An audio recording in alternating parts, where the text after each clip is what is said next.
So for this week's Just One Quilt story, I'm with my friend Imogen, who came and learned to quilt with me about 6 years ago and then went on to write another 7 novels or so in the few years in between, and this quilt is very much connected with that, so it's really nice to share this story.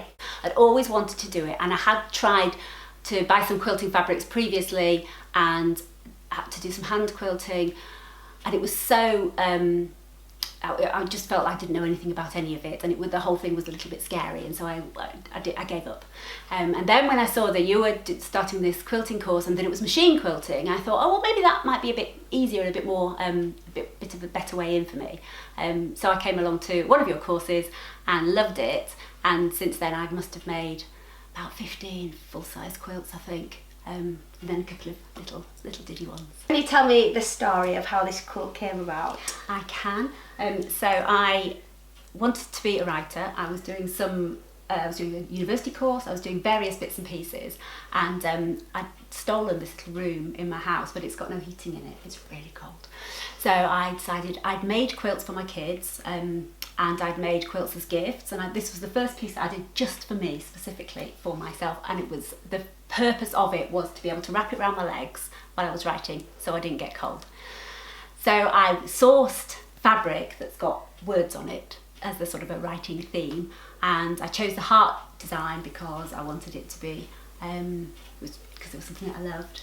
And then I just spent the summer making it in anticipation of the cooler months when I was going to be sitting there shivering away in my little garret writing my books.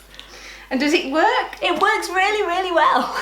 And it's also quite good for just sort of tiny little spaces where you're just sitting with a book on a bit of grass or whatever. And it also discourages the children from joining me when I'm trying to have quiet time outside because they can't get on it. So I look very self-contained, like a little island, sitting on it. I made my kids a picnic blanket once, and I put them all little spots, like where to sit on the picnic blanket, so there was like no falling out. Who was nearest the food door? It's like, that's where you go. Yeah.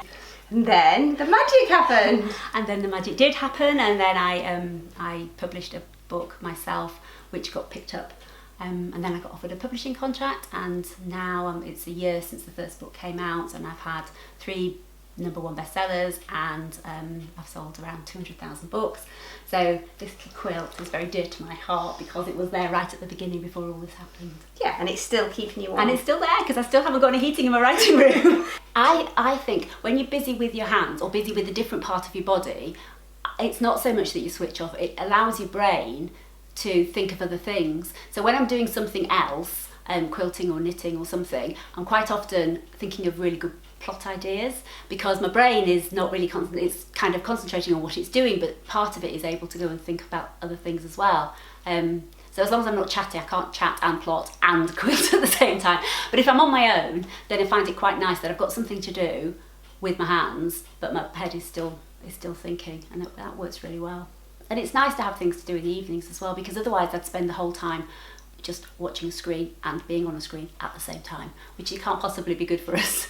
So to have a project that you're working on means that you can watch the television or listen to the television and do something with your hands, and you're not constantly checking your phone. And I think that's healthy. I spend too much time on a computer during the day. I don't need to do all that in the evenings too.